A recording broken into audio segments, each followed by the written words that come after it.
Hello, and welcome to the Early American Brass Band Podcast. My name is Chris Triano, and joined most of the time, I guess every time, by Stephen Canastrisi. Aloha. This is episode 13, where we'll be interviewing one of the legends in the field, Mr. Bob Baccus. Bob is the leader of the Olde Towne Brass down in Huntsville, Alabama, and has been very active in this community and the scene for many years. He's also firsthand doing this great effort of trying to re-engrave and digitize all of the available Civil War brass band music so that it's easier to read and will be more easily accessible to bands going forward. So, yeah, great guy. Really enjoyed our conversation with him. I mentioned, I think, in the episode that Bob was like one of the first guys that I talked to when I started getting into this music and starting our band in Fairfax. I think I emailed him regarding some of the music that he had available, and he gave me a call, and yeah, we talked for over an hour, and he was like my first direct line into the community, so it meant a lot to finally be able to talk to Bob on this episode. Yeah, very nice guy. And that re-engraving project you mentioned, Chris, is very important to preserve a lot of the music from this time. And it makes our job a lot easier when we go to play some of this music where we're not having to read off of manuscript that might be faded or damaged or in some other way illegible. So that's a real good help. Yeah. Our band, and I know definitely that a handful of other bands would be struggling a lot more if it wasn't for Bob and his work along with Terry Cornett. So we appreciate these guys' work there. As always, there will be show notes for this episode on our website at eabbpodcast.com. You can also, this link will be on there, but otbrass.com is going to be the website for the Olde Towne Brass and Bob Baccus' work and stuff. So who knows, maybe while you're listening to this episode, you go over to our website, browse some stuff over there, go to Bob's website, browse some stuff over there, and there's some great information on both. So here is our interview with Bob Baccus. Enjoy.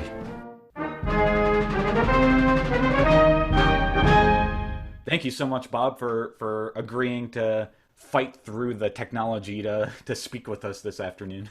What got you involved in playing in Civil War era brass bands, or maybe just early American brass bands in general? Where did that passion come from? I think when I was born, I was a Civil War buff. And when I was in elementary school, the Civil War was my deal. In 1961, they came out with bubblegum cards with Civil War scenes on it. And I bought a big collection of those. I bought those with every nickel I could. And in junior high, I got into the band and started playing French horn. And the Civil War was just just a real good hobby of mine. And then you had the 125th anniversary events that came along, and I was a reenactor. I really enjoyed the people around here, and we did historical presentations, and I found a horn. And I bought the horn, and then it was a Civil War horn, and I used it, and then I had a Civil War bugle and used it a while. And then in 1990, I was working for Engraving Corporation, and the guy said, "Hey, I want to put together a brass quintet." Well, I was a high school band director for 15 years and gotten into computers then, and I was playing horn with the symphony here in town in Huntsville. And so we started a little quintet, brass quintet. We did some weddings and things, and a town about 30 miles here from Huntsville had a reenactment going on. And they said, "Bob, can you come up here?" And they outfitted our band in uniform. I found 6 Civil War charts that were put out by the 26th North Carolina band, and they published a few charts, and we played those.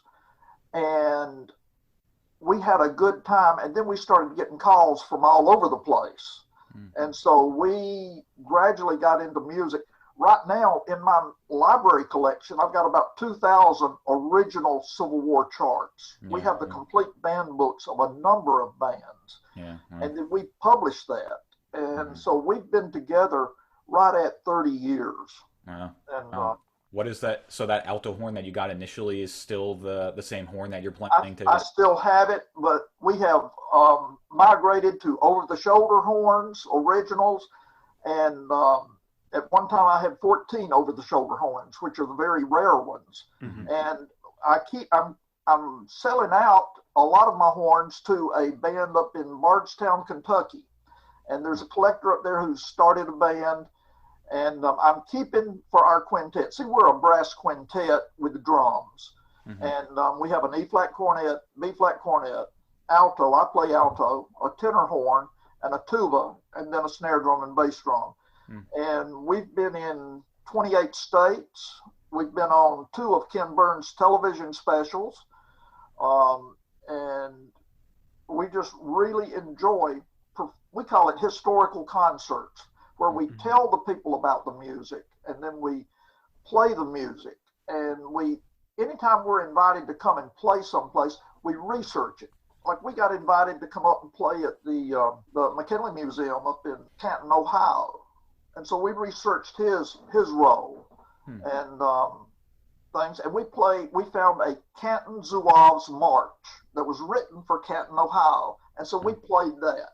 And so we try to research places that we play and put it on.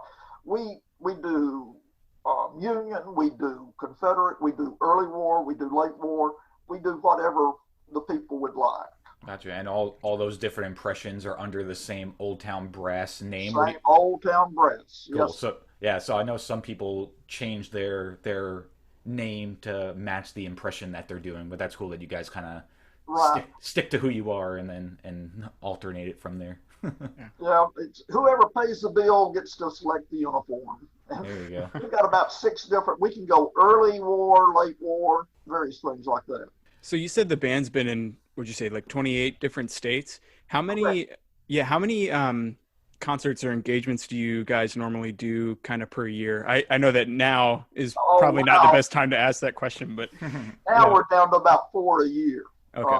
3 or 4 a year. And there's a local cemetery here that has people from the Civil War buried there. They've got a whole section of unknown Confederate soldiers, as well as several Confederate generals and Union generals that were buried here.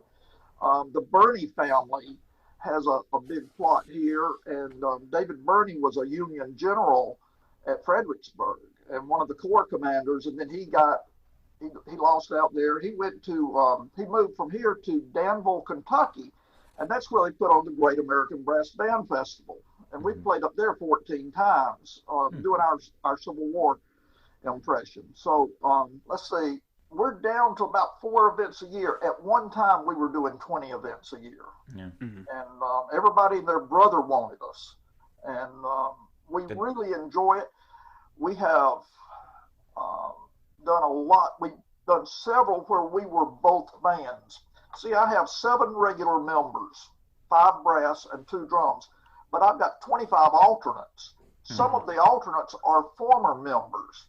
And we have put, like for Franklin, Kentucky, they called us and they wanted to have a battle of the bands on the anniversary of the Battle of Franklin. And I brought both bands. We split our band and brought in some of our extra people, and we were the Union and Confederate band. Yeah, there you go. That's awesome. And it seems like, or what you were saying earlier, that you kind of began as a history buff and you were a reenactor first. Were you reenacting as a field musician prior to kind of starting the band, or did you not really get into... Oh, yes. I was a bugler, a field musician, bugler, and I had a bugle, and I would do the calls, and I researched it to try to learn what calls were what for that.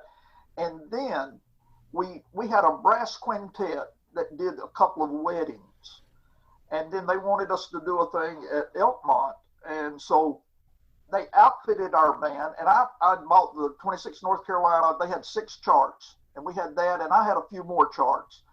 And from that, we have evolved into our band now, and we will probably put together what we're hoping to take to Stones River October the 17th is a 34-piece band. Yeah, and we have people coming in from California, We have people from Ohio. We have people from Yari's coming down from Maryland. Yari's over on the Naval. You've talked to him, and he's going to be the Union band director. I'm the Confederate band director, and so we're looking forward to that. Yeah, that's super exciting. And I know that Yari kind of had a similar introduction into this music, similar as you did, or kind of beginning. He came to one of our concerts. He came to one of our concerts, and then he put his band together. Very cool. That's awesome. Yeah, I know that we played up in Maryland. And, yeah, nice. I know that he started as a field musician also, and then kind of went from reenactor, field musician into the band, kind of in that same order. In terms of some of the horns that your band is playing and some of the horns that you might personally own, is there anything in your collection that you're kind of particularly proud of having, like any gems or anything that you might like particularly enjoy playing on? I've upgraded my horns all along. I'm always looking for better horns, better playing horns. And the tuba that we have was one that I got from a guy up in Virginia, at Richmond, Virginia. And it's a 4-valve tuba. It's a DC Hall. DC Hall owned his instruments 1 year, 1862. And so this tuba was made in 1862. And it's a 4-valve. And our tuba players love it because they can go down low. You've got that extra valve to get down to the low area. And then I also have a drum. Now, it's funny. A guy called me in Kentucky, and he goes around to various estate sales. And I bought a horn from him up in Kentucky, an alto horn. And then he called me and said, Bob, I've got a drum. And I said, well, I don't do drums. I just do horns, And he said, well, this drum's an eagle drum. It's got the eagle. I said, well, that's a Union drum then. And I said, that's nice. And it's got the guy's name on it, engraved on it. And I thought, wow, well, I'm a little bit more interested. And he said, and it has the guy's unit on it. I said, okay, tell me the unit. He said, Iron Brigade Band. And I go, what? And I said, okay, I want it. And so we worked out a price. And he said, I'm leaving town tomorrow. I said, you'll have the check tomorrow. And I ran and went to FedEx and got him the check. And he got me the drum.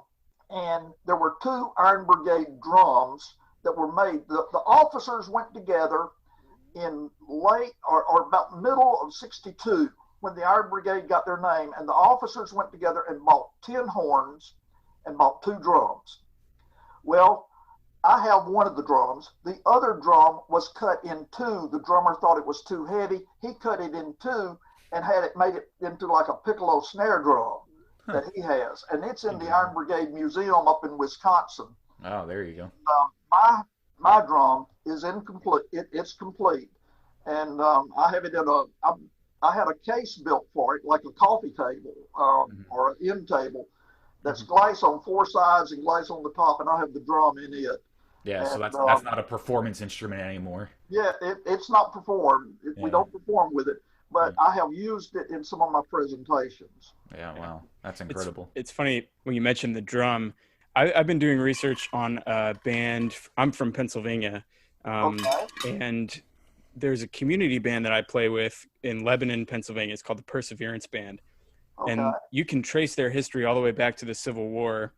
They formed in 1851, I want to say, and they enlisted in the Union Army as a band, and they were attached to the 93rd Pennsylvania Regiment, Infantry Regiment. So I've been doing research and trying to track down more history, and I found it. Someone sent me a picture of the band shortly after the Civil War, and on their bass drum is like concrete proof that the Perseverance Band and the 93rd Regiment Band are the same band, because on the drum head they have painted across the top Perseverance Band, Lebanon, Pennsylvania, and in the middle it says 93rd Pennsylvania Infantry Volunteers. I was like, this is the smoking gun. This is great. So, it was a really exciting moment the other day. Yeah. Now you have to find that drum. I know. The band has an old drum, but I guarantee it's not the same one because it's not a rope drum. It's got, the normal drum keys on it. But this drummer that had this drum, he went back to Wisconsin and played in a pipe and drum band and played locally, and then he kept his drum and played it through the Grand Army events, reenactment things and stuff. And so then he had a clothesline rope on it, and he had it painted blue and white, and which is totally opposite of what it was to begin with. We've got a picture of the two drums and the horns and all from a museum and all. But this, so I had it restored by the guy that restores drums for the Smithsonian, and we have it back to the original condition. And they happened to have a ball of rope from the Civil War that was used to string drums. So this has original rope from the war. Yeah, that's impressive. Did you know that the Iron Brigade Band was dispatched in November of 1863 to go to Gettysburg, and they were there when Lincoln gave his Gettysburg Address? So they were Iron Brigade Band. Yeah, yes. one of the few there. Them and the Marine Band and maybe somebody else. Yeah. And this drum was there. Yeah, that's incredible. Wow. That's some intense history. Yeah. So going back to the horns quick, do you own most of the horns that the Olde Towne Band uses, or do individual members kind of own their own instruments? I own all the horns that we use, with the exception of one, and I sold that to Del Proctor of B-flat cornet because I wanted to buy another horn, and I needed the money at that time, and so I sold him a B-flat cornet that he still uses today. And our cornet players, our E-flat and B-flat cornet, are bell front horns because they play better. And then we use over the shoulder for the low brass, the alto and the tenor and the tuba. We use over the shoulder for that. And then we use a rope tension snare drum and rope tension bass drum. And you had mentioned that you guys have multiple uniforms and you have over 2,000 pieces of music. Can you talk a little bit maybe more about the research that you put into each impression for maybe each performance, or what your thoughts on the band's emphasis on historical accuracy might be for each performance? Okay. Our snare drummer is Terry Cornett. Terry is a music historian. He's the principal percussionist for the Huntsville Symphony, and he is a research guru. Whenever we're going someplace, like when we played at Vicksburg or when we play at different places, we research the event and we see what bands were there and what they played. And then we try to play the same music. And we tell the people about the music that was played there. Like when we play at Stones River, the last number that the two bands played together was Home Sweet Home. And we do that.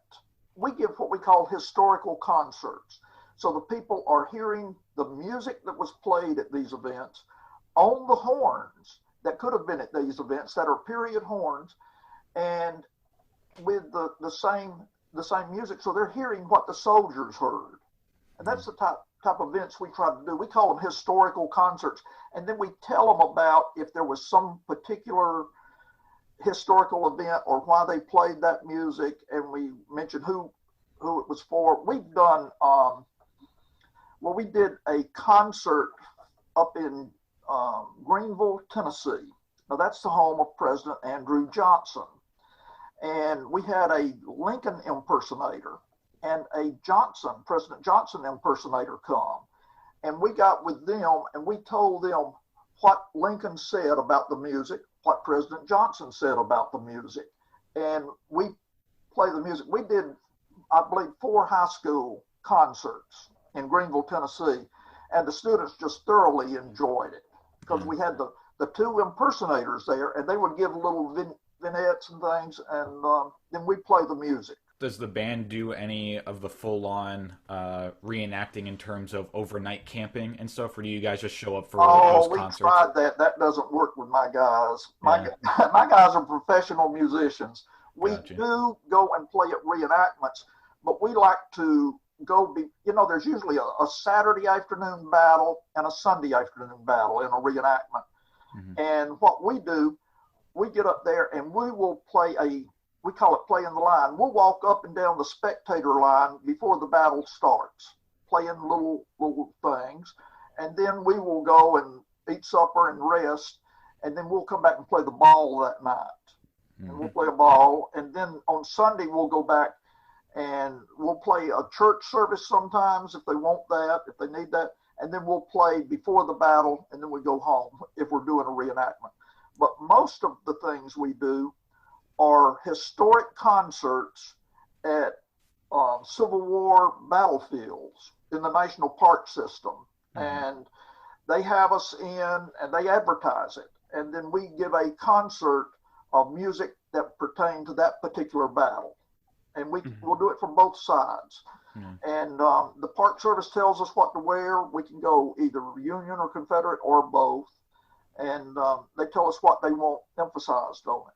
Yeah. So would you say that you're one of the only members in your band that actually classifies themselves as a reenactor type of thing? Well, we're all, I guess, probably reenactors because we all have the uniforms and we all go and play. But our guys are professional musicians. They play with the Huntsville Symphony. They play with church orchestras here, and it takes a professional type musician to play these old horns and get them in tune. They're not like your modern horns. Yeah, definitely. Your modern silver horns are brass with silver plating, and they can take a beating, and you can really overpower those horns. And with these modern horns that are silver, they're solid nickel silver, which is very soft, and you get a different type sound. You get a mellower sound, and so you have it. It takes years of practice to get these to play together good. And so we've been doing this for 30 years. Yeah. Now, when you guys play, are you playing on modern mouthpieces or period mouthpieces? I always ask that question and your reaction is why I like to ask that question in these interviews, because some people, it doesn't matter much to them, and then some people are really in one camp or the other. So I'm curious what you guys use when you play. Okay. Our low brass uses original mouthpieces. The alto, the tenor, the tuba use original. It takes that because they're more suited for the horn. The high brass, we've got one guy that has his own special, the E-flat cornet player, and that's probably the most difficult of all the instruments to play. And he has his special mouthpiece, but he gets a beautiful sound with it. And then our B-flat cornet player, he's with us, and I think he switches back and forth between an original and a B-flat cornet. But our guys, our main basis of our guys have been together 30 years, and we alternated a couple of tenor players. We've got 5 or 6 alternate tenors that come in that have played with us before, and have been members of our group here. Gotcha. Right now, we've been together with this same 7 since 2014 when we changed our tuba player, and our tuba player got in there in 2000, something like that. So we very seldom change, and sometimes we'll put together a big band, and we're talking about 10 or 12 brass and 3 drums, and then we bring in the alternates who are former members. Yeah. And so they know how to play the horns, so we're able to do that. The band that Steven and I currently play in, we kind of have a mix. We have some people, especially the alternates, that don't play as often. Usually they're coming in on our period instruments on modern mouthpieces just because they need to get through the gig kind of thing. And, it works, but they do what they have to get through the gig. And then we have some period mouthpieces and some modern reproductions of period mouthpieces, so we kind of have a wide selection for people to play what they think is sounds best and feel most comfortable on. A period cornet mouthpiece, E-flat or B-flat, are totally different from your modern cornet mouthpieces, your modern E-flat cornet and modern B-flat cornet, and they're very difficult to play because it's a very shallow cup, and then it goes in. So our cornet players are kind of critical, but they have used these horns so much. And our E-flat cornet player has been there since day one, and our B-flat cornet has been there since our first year. He came in just a few months into and they are the core of our group because they know how to blend with each other. They know how to play together. There are a number of these tunes where the B flat and E flat have melody and counter melody going on, and we're fortunate to have these players. Yeah, definitely. And I think I reached out to you a few weeks or months ago saying that I picked up one of your guys' recent, or not a recent CD, but I had recently picked up one of your guys' CDs, the live Olde Towne CD Yeah. from you guys in at the Campbellsville, Kentucky. Yeah, at the Great American Brass Band Festival. yeah. I mean, that was the National Civil this was War. the National Civil War Band Festival. That was taken from two different events, 3 years apart. Mhm. And we had Frederick Fennell guest conduct us at each event there. We were one of the host bands, and Saxton's out of Kentucky was the other host band with that. And David McCullough, my brother-in-law, was the band director at Campbellsville University, and he put on the Civil War Band Festival. We had 10 bands each year from all over the U.S. that came in. Had a band from California to come, and there was a weekend event. And there's a story about the second event we did. We decided to really challenge the band. Now we're talking about our 5 brass and 2 drums, and we got in some music. We got the complete set of books from the U.S. Marine Band of the Civil War. And this was Scala. Francis Scala was the band director from 1844 through 1870 something, and he had an arrangement of poet and peasant overture. And we decided to do that, and we broke it down for that. And so it's 9 minutes of straight playing. And when you've got 5 brass playing for 9 minutes straight, it wears you down. Yeah, I'm sure. Okay, Frederick Fennell was up there, and he was going to guest conduct us. And so he's sitting over here, and we're in our first number, and I get up to introduce him, and I see him riding away on a golf cart. The host had grabbed him and said, "Come here, we've got to do this radio interview with Dr. Fennell." And they were pulling him away. And here we are in the middle of a concert, several hundred people out in the audience. All these other bands were there. And we had to change the order of our concert. And we had to play 2 or 3 more numbers. And I tried to lengthen out my talking that I was doing between the numbers, and we get him back. So we had already played 4 numbers when we get him back, and we do poet. And wow. And we made it through it.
So how did you guys get involved with Frederick Fennell for both of those events? David McCullough contacted him. David was the band director at Campbellsville, and he contacted him, and because Frederick Fennell put out the CD, the first Civil War music CDs, and he got the 26 North Carolina band books and some band books from some Union bands, and he got him to come and be a guest artist there. And so he guest conducted our band, and he guest conducted the Rome band and several other bands. And he gave a lecture on how he did the recordings that are part of that. And he's guest conducted us 2 or 3 times. And he's just a great guy. Yeah. Well, we our second episode, I think, of the podcast was us kind of doing a deep dive into that first Eastman Fennell recording, and then the episode that we interviewed 2 of the members from the Empire Brass Quintet and talked to them about their experience recording both of their albums, but they had some stories involving Frederick Fennell for their second album as well. So that it's always interesting kind of hearing everybody's experiences with him and how influential he was with this music. He, when he was getting ready to record the 26 North Carolina music, he went to them and said, I wanted to get copies of your music.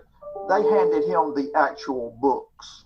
Yeah. And so he took those, and they were reading off the actual books. 2 years ago, Terry Cornett and I went to the Moravian Music Foundation over in Old Salem, and we photographed all their music and all these band books. And we're in the process of putting those into arrangements. We're hoping to play some of the charts that haven't been played in 160 years at this October 17th event at Stones River. That'd be incredible. Is that some of the music that you guys are needing to invent some of the parts for? Because I know that there are some missing critical parts. There's some missing parts. One of the books is missing the tuba part, but it does have a B-flat bass book. Oh, okay. And so you're okay there. You can make it work, and it does have maybe a baritone book. Gotcha. And different songs are missing a few things, but we have enough that we have put in. I put in the way it works. I put the music into Finale, and then I send it to Terry Cornett. Terry Cornett adds the drum parts and cleans it up. Terry has a fantastic ear. And he catches things that we need to change and things. And so then he cleans it up. We're hoping we've got 4 of the charts done, completed now. We're hoping to do almost everything that hadn't been played in 160 years at this event. Yeah, that'll be Stones River. I was telling Steven before you signed on that you were actually one of the first people that I reached out to when I started getting involved in early American brass band. I remember it was dark outside. I don't remember when it was, but it was dark out, and we were talking on the phone for at least an hour about this type of music. Oh yeah. We'll link in our show notes to the website that you have that lists all the stuff that you're selling commercially and stuff. Great. I remember seeing on that you have a column of full band charts, and then you do quintet reductions for a lot of the music. Correct. Would you say that the full band versions that you guys produce are as accurate and authentic as they can be to the source material, and then the quintet reduction is what like Olde Towne Brass uses, type of thing? Correct. You could actually take the quintet and play it with the full band too, because you're in the same key. And I'll tell you how we reduce one of these. We take the full band and put it in and get it cleaned up and get it so it sounds real good so you can hear everything. Now to break it down for quintet, a lot of times you have a solo E flat cornet, solo B flat cornet, solo alto, and they'll be playing the same thing. And so we will take the melody and move it around between the instruments. For one particular phrase or stanza, we may give it to the alto, or we may give it to the E flat cornet. But we make sure everything is covered in these 5 voices. Your bass is almost always going to be the same. Sometimes you have a baritone part that has a melody, and so we make sure the baritone gets covered, or the tenor part gets with that. The quintets are where a quintet, a modern brass quintet, could come and play these, and you will hear everything pretty much that's in the chart. Gotcha. Is that a method that you guys developed on your own, or did you have any type of initial like coaching or anything of like how to reproduce early American brass band music properly? We try to stick with exactly what's there. Now there's a few places where you know this is obviously a wrong note or something, and we will make those changes, but we try to keep it in the same key, in the same phrasing. Now Terry has a fantastic ear for blending it. And then he knows our strengths and our weaknesses, and so he helps break it down into the quintet parts. And when a person hears us, they're going to hear everything that is there. It took us a long time to do the poet and peasant, and it took us a long time to do some of these longer charts. But you're going to hear everything that is in there, pretty much when you hear our quintet. So zooming out maybe a little bit, when did you start this, kind of practice of digitizing some of the music? Because you've done a lot of music this way. When did you guys get into doing that? Okay. We were first approached about playing at Elkmont here. Okay. That was our first gig. And that's when I got the 26 North Carolina band books, and they had published 6 charts out of their book. And then I started digging at the library. I started trying to find old music. Well, somebody had a copy of Frederick Fennell's music that he used from the band, the Union Band. Port Royal? Port Royal, correct. They had his band books, a whole set. So they sent it to us. I copied all that, and we started putting that in. And then we have, I believe, about 24 band books of different bands from the war. And we got some of the new ones as recently as 2 or 3 years ago. And this is from Iowa. We got some Iowa band books. We have them from, and then Mark Elrod got a set from, bought a horn just so he could get the band books that were in the case that came with the horn. And that was a band from New York. Elmira or someplace up in New York. We got those band books, and we are able to play numbers. The last time we played, I believe it was 2014 when we played the Great American Brass Band Festival.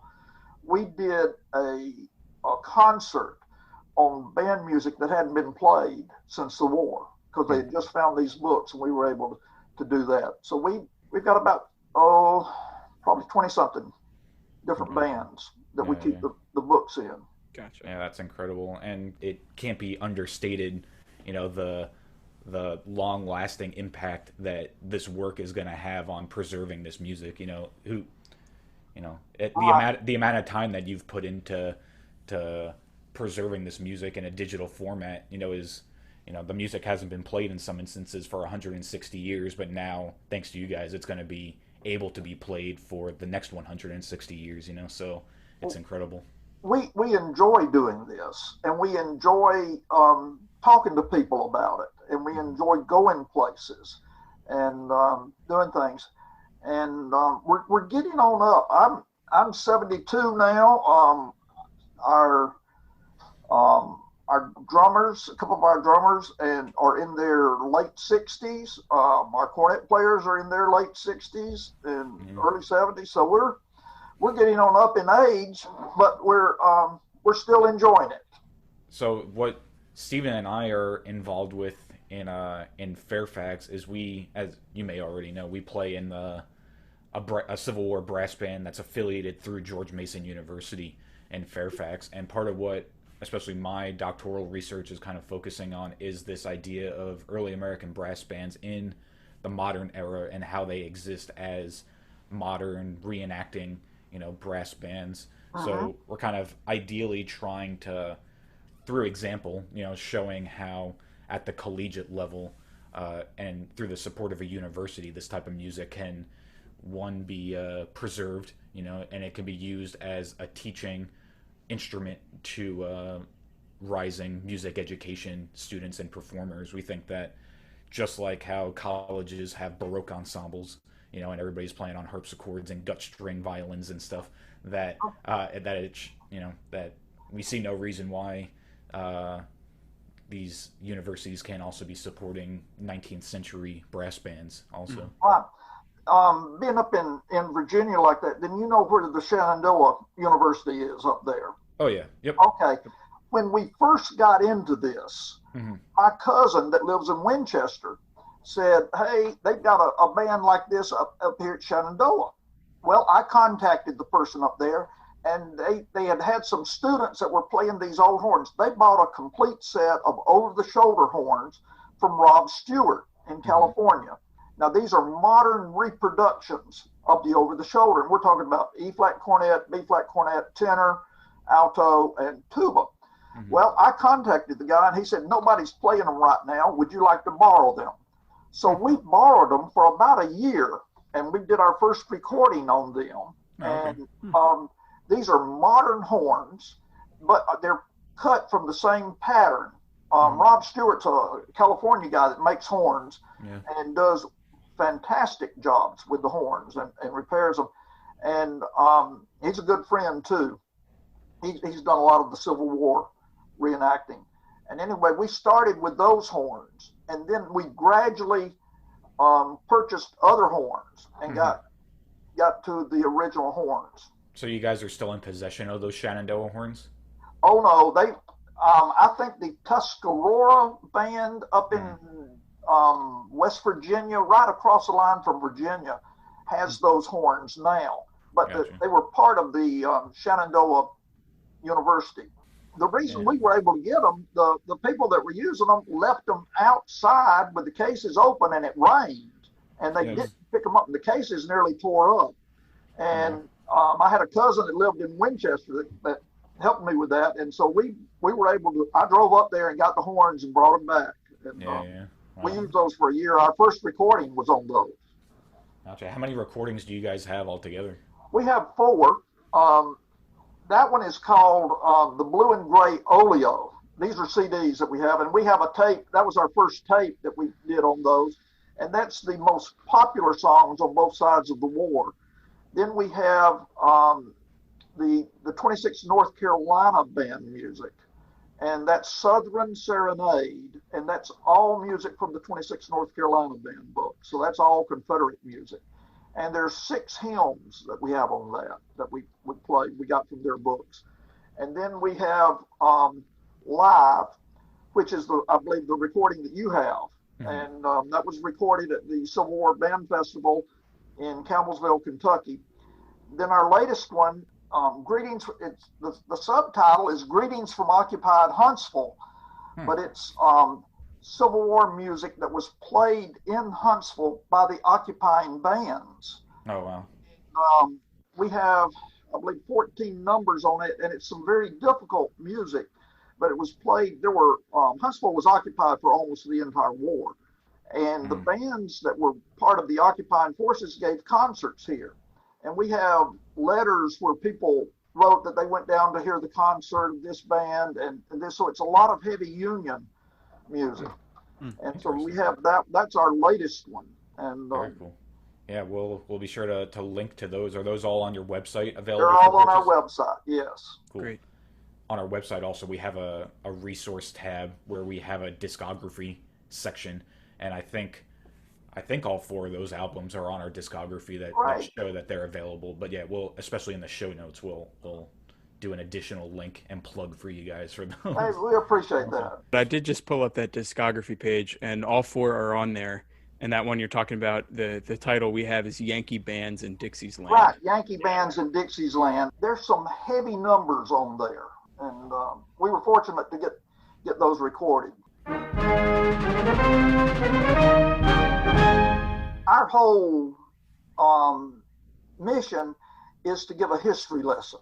Mm-hmm. When people come to our concerts, we hope they go away knowing something new about the history of the Civil War.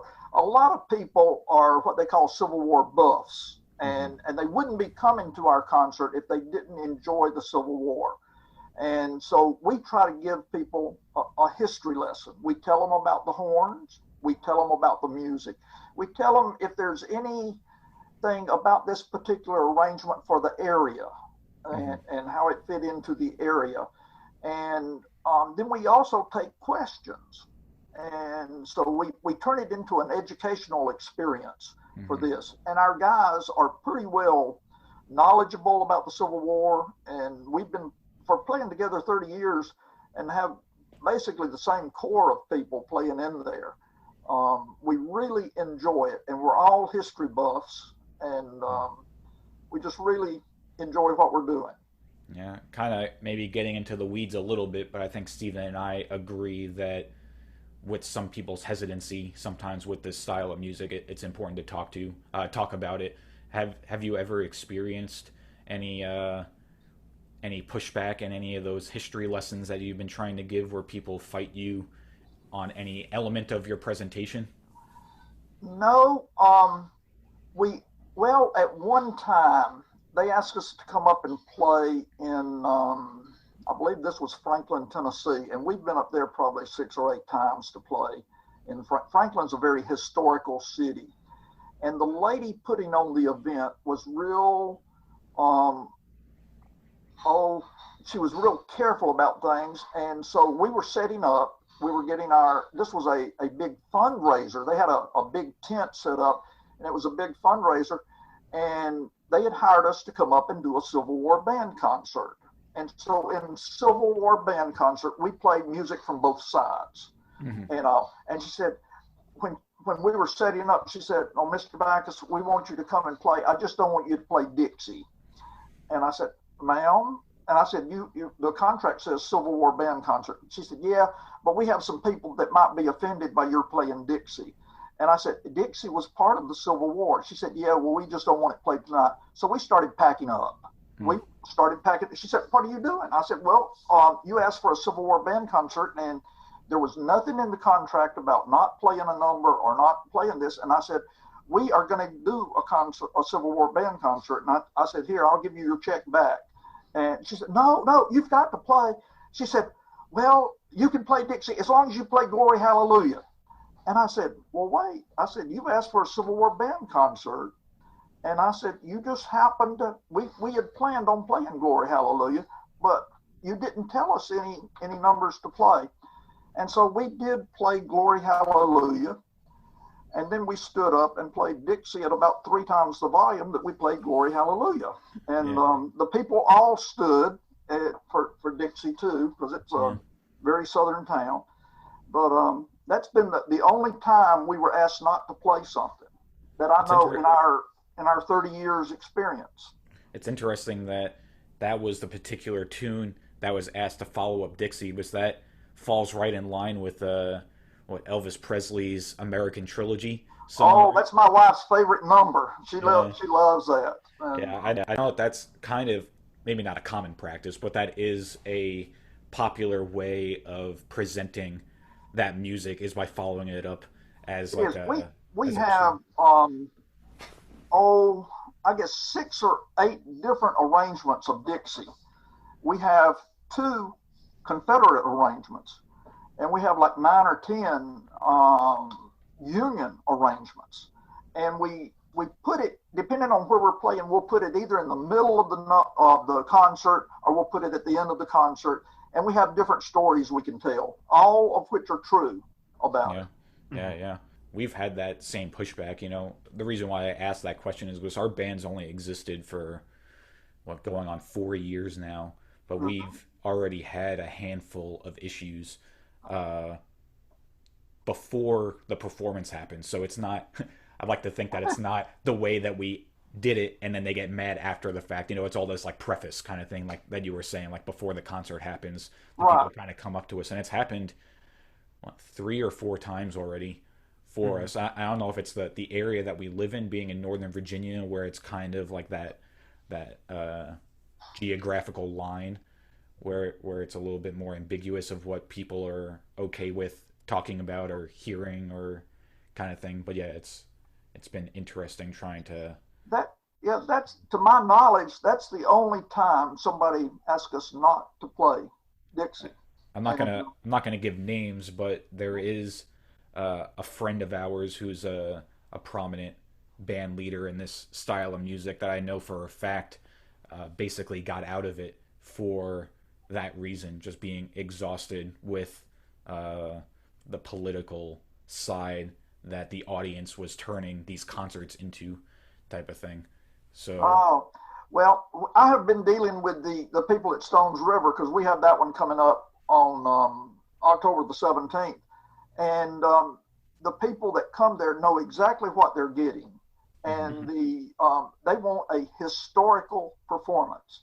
And you're going to hear 2 bands, a Union band and a Confederate band, playing original music on original horns. Yeah. And so they're going to get exactly what the audience heard that was there, 160 years ago. Yeah, and that makes sense. Also, Stephen, when we had Dominic Giardino on the show a few weeks ago, he was talking about, we kind of posed the same question to him. He's a musician at Colonial Williamsburg, and we kind of posed that same question to him.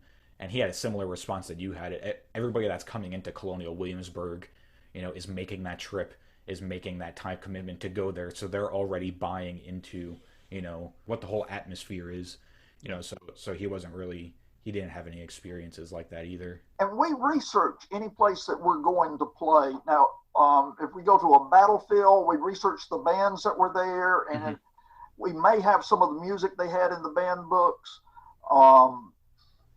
We played down at New Orleans for the Confederate Museum down there. And so we leaned heavily on New Orleans bands, or bands from Louisiana that would have been there in New Orleans. And of course, when you play the Bonnie Blue Flag, you have to tell the story that was prohibited from being played in New Orleans. That they find bands if they played the Bonnie Blue Flag down there. And that's really one of the first Southern songs before Dixie came out. And then we have the story we tell in Montgomery, where the first band arrangement of Dixie's Land came out. And you had a theater band that was asked to play for the inauguration of Jefferson Davis. And so Jefferson Davis had this parade, and here came this theater band. And before they did that, Daniel Emmett had given a minstrel show in Montgomery. Well, the band director of this band went to him and said, I need an arrangement of Dixie's Land. I need a band arrangement of it. So Emmett took out his pencil, and they didn't have any music paper. So he ripped off a piece of the hotel wallpaper and did some staffs on it and wrote Dixie, an E-flat cornet part, a B-flat cornet part, the alto, and wrote a band arrangement to Dixie's Land. Well, you can go to Montgomery to the archives, and you can see this piece of wallpaper. And now it's in the key of D. Now, if you think D, that's strings. And so he was thinking about violins and fiddles and things, but here's a band part, and these horns don't play good in sharps. You got to go to at least 3 flats or 4 flats for them to sound good. But that's the first arrangement of Dixie's Land, band arrangement that was written. And sometimes we'll play it, and then we'll play the 26th North Carolina band arrangement of Dixie's Land, which is in a much easier key to play and is very good. But there's a difference in that. Interesting. We should try that, Stephen, next time we have a concert or a recital. When we're in the green room, just rip off some of the wallpaper and write down some of the music. See how that goes over. See if they ask us back. Yeah, exactly. That's hilarious. Would you mind telling us where online people can find more information about the Olde Towne Brass Band and some of the work you guys are doing? To. If you go to www.otbrass.com, you come up to our website, and you'll see pictures of our horns. You'll see pictures of our events that we have played at, a number of the events. You'll find information about our drums, quite an extensive collection of pictures on the horns, because some of my guys have their own original horns too, and some that we've had. And then you'll find our music in there. And so if you want to play it. Now, there's a section on our music. You'll see a little yellow notepad at the end of each arrangement. And if you click on it, it gives you concert notes for this arrangement. And we tell where it was played, what bands played it, who wrote it, and any particular information about it. So we've got your concert notes for this music also. Yeah, very great. And so they can go to www.otbrass.com. That's for the arrangements, and the CDs are there as well, you said, right? Yes, sir. Very cool. Great. Awesome. All right. Well, thank you so much, Bob, for taking the time to speak with us this afternoon. Thank you for fighting through the Zoom difficulties at the beginning, but I'm glad we were able to work it out. I'm sorry about that. No, it's okay. I'm sorry about that, for having the problem there. If there's any questions you have or anything else you need, just let me know. Okay, Great. Sounds good. Yeah, thank you so much. It was great getting to chat with you and getting to see and meet you for the first time. Okay, appreciate it. Yeah, All right, likewise. All right, Great. Take care. Thank you so much. Okay, thank you. Take See ya. care. All right, well, thank you again, Bob Baccus, for coming out and speaking with us. That was an awesome conversation. Like I mentioned at the beginning of the episode, Bob was my first line into this community, so it was awesome to finally get to see him and meet him and talk to him for this project. It's been a long time coming, and I'm excited that we got to share this experience with all of you. Yeah, it's great. All these people are so generous with their knowledge and experience in talking to us, so we are very appreciative. We couldn't do this podcast without guests, really. So it's always nice to I would say get out and talk to people, but we're all doing this from our apartments/houses. So regardless, it's nice to talk to people about their experience and people who are passionate about history and early American brass band music. If you like what you're hearing, come hang out with us on social media, because you might hear a little bit more. We post some exclusive stuff, interview clips, other videos, especially on our YouTube page. We're starting to put up some things that don't make it into the full episode, and hopefully in the future some dedicated, more independent content from the episodes. And we're also on Facebook, Instagram, and Twitter, so come hang out with us there. You can contact us there too. We can chat a little bit if you're interested, or you can email us at eabbpodcast@gmail.com. Something that I've really enjoyed is once in a while people will send us an email or reach out to us, more so through social media. A lot of times just to say hi or to say that they're listening to the podcast. Some people have ideas that we've incorporated into episodes, so really it's more for us to just enjoy making more connections and talking to people. So please feel free to reach out to us and just say hi. We'll be happy to know that you're listening out there. This episode's featured album is the latest CD from Olde Towne Brass. This is Yankee Bands in Dixie's Land. As Bob was mentioning at the end of the episode, this album is all Northern band music that was played in occupied Southern territory during the Civil War. So it's a really interesting take on, or a perspective on a lot of this music that we might often hear, but not necessarily know the context of the surroundings of which it was performed. So really interesting to hear that music in that context there.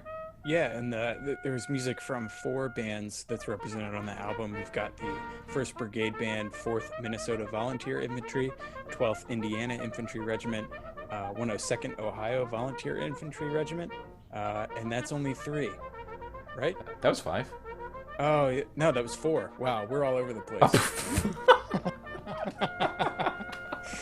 There's a comma between 1st Brigade Band and 4th Minnesota Volunteer Infantry, so that makes 4 total. Yeah, I don't know where I got 5 from. That's all right. It's been a long day of interviews, so we're getting a little punchy, but still gets the job done. So anyway, yes, there are four music from 4 bands on this album.